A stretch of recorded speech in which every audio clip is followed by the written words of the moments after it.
Yo friend, Levi here. We're heading out for a solo camp in the snow, and I'm looking forward to this because we're heading into a new zone that I've been looking at for a while, but I've never actually stepped foot on. It is almost time to turn on the headlamp as it's steadily getting darker, but I'm hoping to actually pop through the trees here onto a lake pretty soon.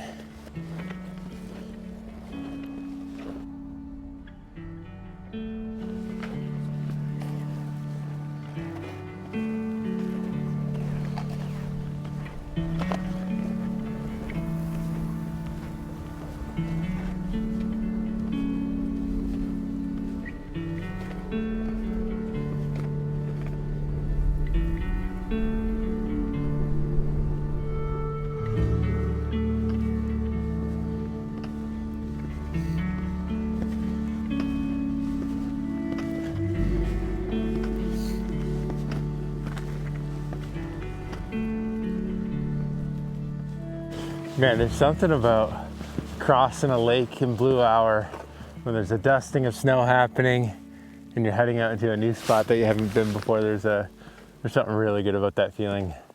I was just remembering a trip I did to Montana with Alex Stroll and Isaac Johnson, and we dug out of Quincy, and that had a very similar feel to it, at least when you drop down onto a new lake and you're observing the shoreline. Usually I see this spot from kind of our classic backyard mountain, which is that one right over there on the other side of the lake. It's kind of hemmed in here like a valley by two mountains, and the one on that side is our nice classic mellow terrain that we like to head into. So I've looked down at this lake almost every winter, and I've always wondered what it would be like to come camp here.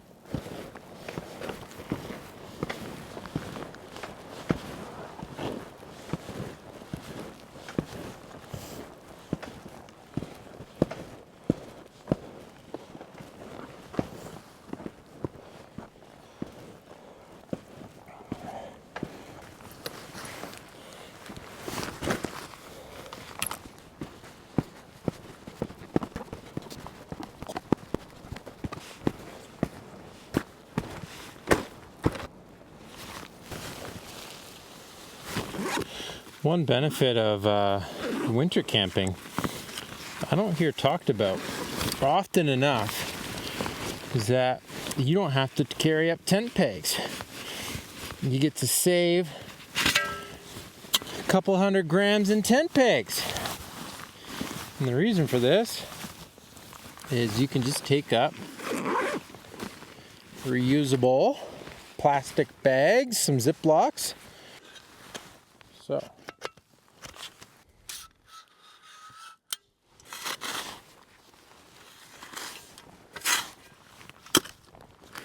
pack it full of some snow, and you make what's called a dead man anchor. You can tie your tent lines and stuff to these if you bury them. So you just bury them like a foot down, half a foot down, get some snow on top, pack it down, and these hold better than tent pegs in the snow. Let's make a couple of these.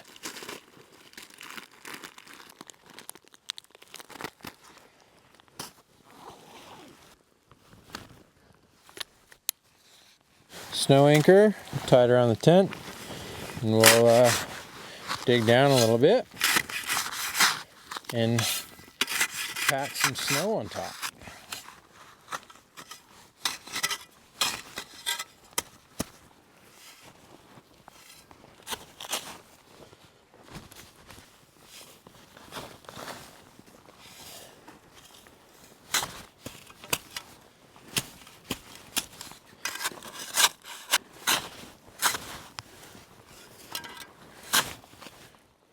Okay.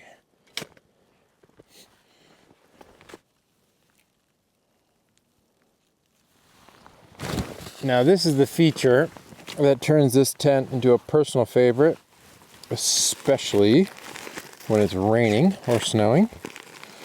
It's got this vestibule awning system with ski poles.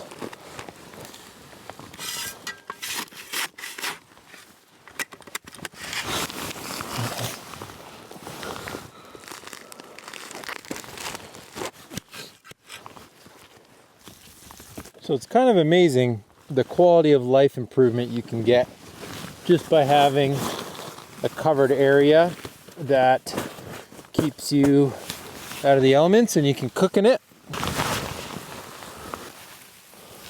Now, when there's lots of similar questions on a video, I try to do my best to answer it.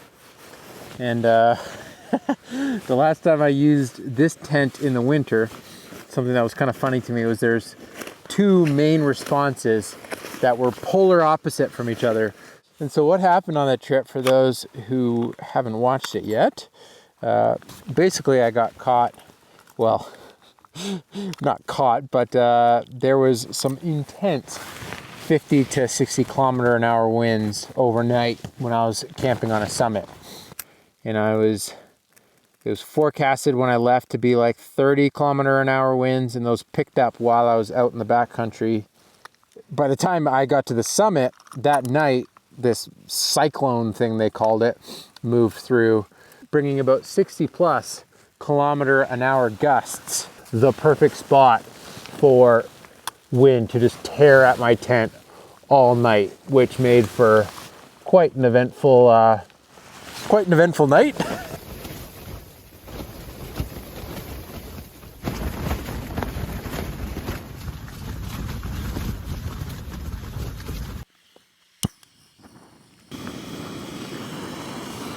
So there's two different responses to this video. One being completely amazed that this ultralight tent I carried up survived gust level winds on top of a summit overnight and didn't tear apart. And then the second group, which was admittedly a little bit larger, were quite perplexed and a little annoyed and even mad at me for taking this tent. They did not think I should be on a summit with anything that resembled this, and they thought it was a cheap piece of crap.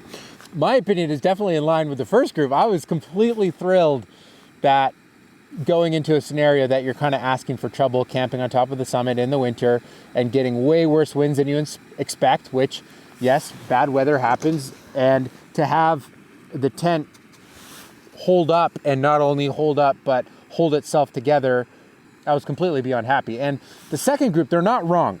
I should not have taken this tent ideally for that experience. In fact, I think I probably shouldn't have taken any tent. I would have been way better just in a bivy bag, I think, because a tent is basically a sail on top of a mountain, and in a bivy bag you're a lot smaller and compact, and I could have just camped in the shelter there way more efficiently and less wind just tearing at everything. But since then, I've actually used this tent on a bunch of different work film jobs, and it's been holding up really, really well. So I almost feel like I need to do a dedicated update video on why on solo trips and filmmaking jobs I opt for a tent like this over a hot tent or one of your traditional bushcraft style canvas tents that are more winter focused, or even your standard like base camp tent that you'd use on a mountaineering trip that has like the capacity to load on 2 feet of snow. Maybe that's a video that I'll make. If that's something that you're interested in, let me know in the comments. And another piece of feedback I got on that video were people thinking that I was talking too much. And I'm not quite sure what to tell you. This is the Levi Allen YouTube channel, and unfortunately, I'm all you got. So I could not talk and just do them silent, but I feel like guys like my buddy Craig Adams are doing that way better than I ever could. Okay, dinner. So we could do mac and cheese, pad thai, or Bengali rice. I'm kind of thinking it's a mac and cheese kind of night. 3 cheese mac and cheese. Whew. 300 milliliters of boiling water.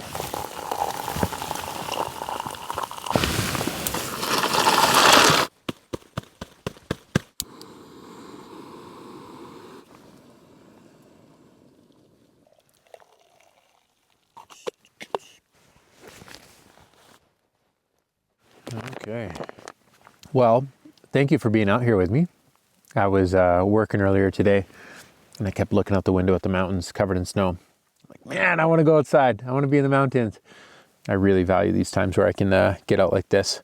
And of course, as always, the amount of times where the camera is not recording, or just the amount of space that I get to have to think, I really value on a trip like this, where I can just kind of process through some stuff and Just being able to sit in silence is really special for me, especially as someone who consumes a lot. So I'm going to shift gears here and get my bed set up and kind of get cozy and tuck in for the night. Before I do that, some of the things that I do in the evening is the gear detail for the cameras that I'm using.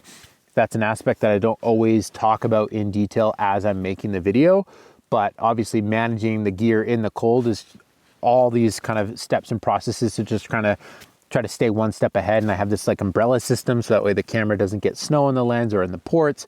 And then I've got batteries and pockets all over my body to keep them warm. But oftentimes things like my audio recorder that's on me personally, I have to charge things like that at night. So the sponsor of this video, actually Anchor, they have a lot of portable charging tools that I use for keeping all my gear charged. So right now, as I'm getting ready for bed, I'm about to use a battery bank to charge my headlamp, charge my batteries that are with me. And the new product that they've released is actually back at my car right now. And it's their new Powerhouse 767. And this thing is an absolute beast of functionality. For me personally, it's actually really practical for enabling my spontaneous adventures that I go on. You can get it charged to 80% ridiculously fast. So you just plug it in and it charges it right up. So if you're at 0, you can go to 80% and basically the amount of time it takes me to get all my gear packed together into my bag. So then you've got this really functional power unit that's got all the different kind of outlets that you might need, household outlets, DC USB power outlets, and you can basically charge whatever it is that you forgot to charge ahead of time. So for me on this trip, I actually had forgot to top up all my drone batteries. So in the back of the car, as I'm driving up here, I've got the drone batteries getting that extra bit of juice inside. One of my favorite ways to charge it actually is by using the DC car adapter while you're driving. So anytime you have your vehicle on, you're actually pumping it full of a lot of power. You can store that power and then use it later when your vehicle's turned off.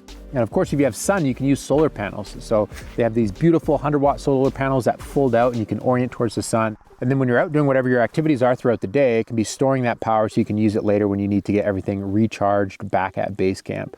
I highly recommend checking it out if you're looking for a power system in your van, boat, cabin. You want a backup system, you want to use it for production, you want to use it for work, powering, basically for anything that you need power for. I highly recommend checking out their units. You can find some more info in the description below. And I want to thank Anchor for sponsoring this video.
Hey friend, good morning. I actually had a really lovely sleep last night. I slept better in the tent here than I did when I slept in the car. I felt pretty motivated this morning to film some tip videos. So some of the things that I learned for filming in the snow, that's more education and filmmaking related, I put those together. And I actually am gonna put them as a part of, I have this free 30-day tip series where I just give tips on things that I've learned for filmmaking. Lots of them are things that I've learned from other people that have mentored or taught me. And I know not everyone has access to people that are willingly teaching them things all the time. So I'm trying to pay that forward through these tip videos. And I have a couple around filming in the snow. So I'm putting those together. And even one of them, I'm actually really amped about filming with umbrellas. this is a thing that I'm quite passionate about, and I've experimented and tweaked the system. But when snow's coming down, when rain's coming down, and it's getting on your gear, it makes it very difficult to get good shots. So that's actually one of the tips, is filming with an umbrella, and I've made a little system. So if you think I should make a video on umbrella filming, let me know, because I can show you the cool mount that I've rigged up on this camera right here for getting shots like this without the snow completely ruining everything. But I'm not always convinced that people are going to be that interested in it.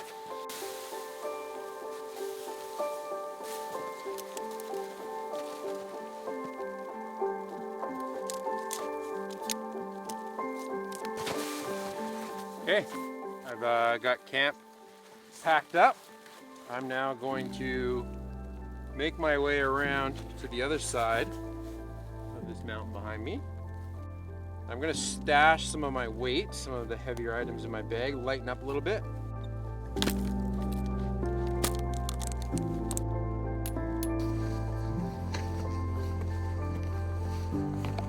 Okay, I've begun my climb. And this is quite lovely so far. So I came from down there, and I'm heading up that way. You can't really see where I'm going.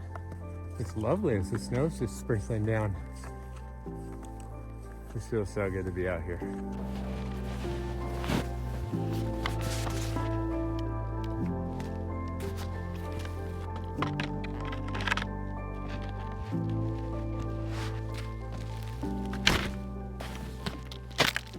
Okay, it's beautiful out, and the snow is definitely superior to what it was when I was up here several weeks ago. It was like icy and chunky, but we're getting new layers, which is good.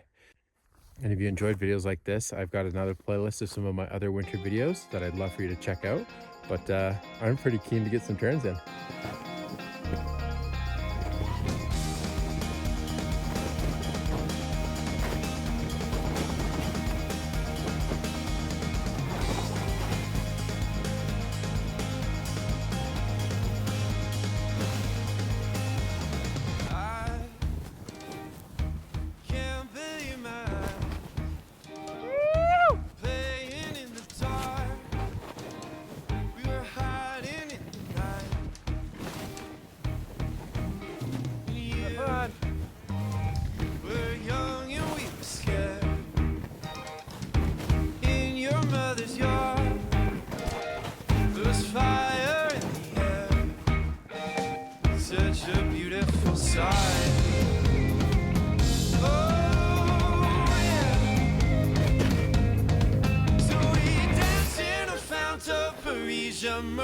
With our head in the clouds, bodies below in desire.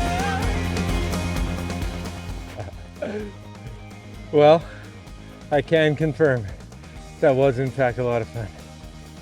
That's gonna be it for this one. Thanks so much for watching, and remember, life's better than you make stuff. Peace! Woo-wee! Oh, that was fun.